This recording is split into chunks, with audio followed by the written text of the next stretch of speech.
நாம் இன்றைக்கி பார்க்க போகிற கோயில் பார்த்திங்கன்னா கொங்கு நாட்டின் திருமணஞ்சேரி, கோவை மாவட்டத்தில் உள்ள திருமணஞ்சேரி வெள்ளலூர் உமா மகேஸ்வரர் இருளப்பர் சாமி உடனமர் உமா மகேஸ்வரர் சன்னதி தான் இன்றைக்கி நம்ம பார்க்க போகிறோம்.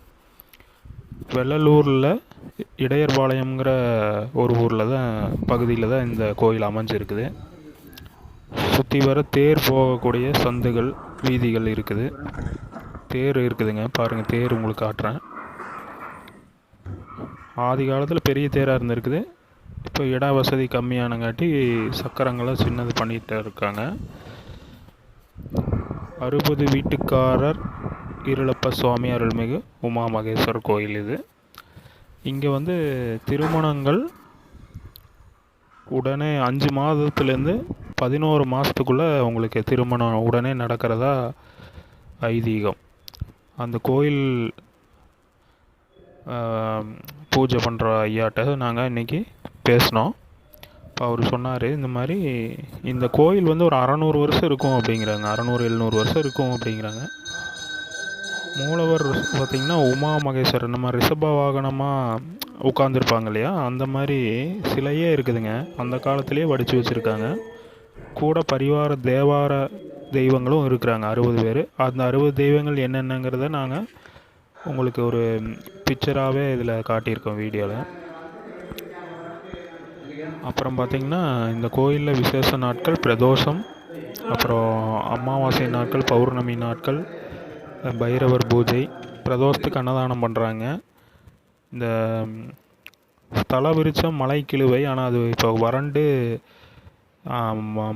அதாவது வறண்டு இதாகிருச்சு, அந்த இதே இல்லாமல் போயிடுச்சு. அந்த கிழுவை மரம் பட்டு போயிடுச்சு. இந்த கோயிலில் எலுமிச்சங்கனி கருவறையிலிருந்து சாமியோட கையிலிருந்து அப்படியே எந்திரிச்சு குதித்து வெளியே விழுகுதான், கீழே வடக்கு நோக்கி அப்படிலாம். அதுதான் இங்கே விசேஷங்க. இந்த கோயிலில் விசேஷமே அதுதான்.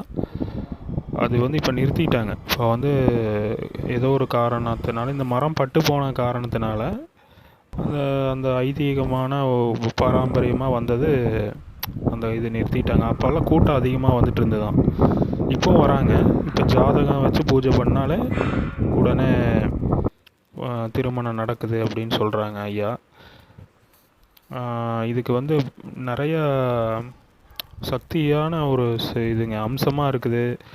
அது ஒரு ஆளுக்கு பார்த்திங்கன்னா அந்த கனி விழுகிற கதையெல்லாம் கேட்டோம் நானும் ஐயாட்ட, பூஜை பண்ணுற ஐயாட்ட. அவர் சொன்னதுபடி பார்த்திங்கன்னா அந்த கனி வச்சோன்னையே கிழக்கு திசை நோக்கி கனி விழுந்ததுன்னா எலுமிச்சங்கனி 5 மாதத்தில் திருமணம் நடக்கிறதா ஒரு ஐதீகம்.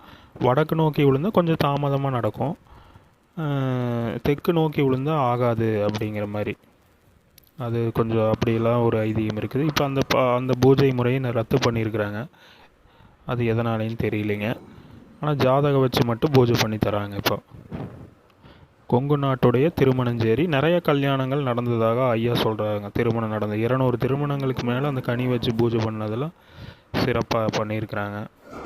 நல்லா ஒரு அம்சமாக தான் இருக்குதுங்க. முதல்ல ஆதி காலத்தில் கனவுல தோன்றி அந்த ஒரு பிள்ளை, கணக்கு பிள்ளை ஒருத்தர் கொடுத்த பூமி தான் இது. 95 சென்ட் கொடுத்துருக்காரு ஆதி காலத்தில். இப்போ ஆக்கிரமித்து புறம்போக்கு அது இதுன்னு சொல்லி இந்த கோயிலுடைய இடங்கள் இப்போது வெறும் 20 சென்டோ 25 சென்டோ தான் இருக்குதாம்மா. இப்போ அந்த 95 சென்டெல்லாம் அதில் கூட ஆட்டையை போட்டிருக்கானுங்க மக்கள். நம்ம மக்கள் இருக்காங்களே, ஆட்டையை போடுறதுல நம்பர் 1ன்னு உங்களுக்கே தெரியும்ல. மேலே கிரானைட்டு அது இதுன்னு போட்டு இப்போ கொஞ்சம் கோயிலெலாம் கட்டியிருக்காங்க. முதல்ல சிமெண்ட் கொட்டாய்களும் இதாகவும் தான் இருந்தது. அப்புறம் கல் சுவர் வந்திருக்குது. 1968 இருந்தே அந்த மூலவர் இருக்கிறாங்க. மூலவர் 60 சாமிகளும். உள்ளே நாங்கள் போய் பார்த்தோம். உள்ளே அனுமதி கிடையாது, இந்த முன்னாடி நின்று தான் பார்த்துக்கணும். சைடில் ஒரு கதவு இருக்கும்.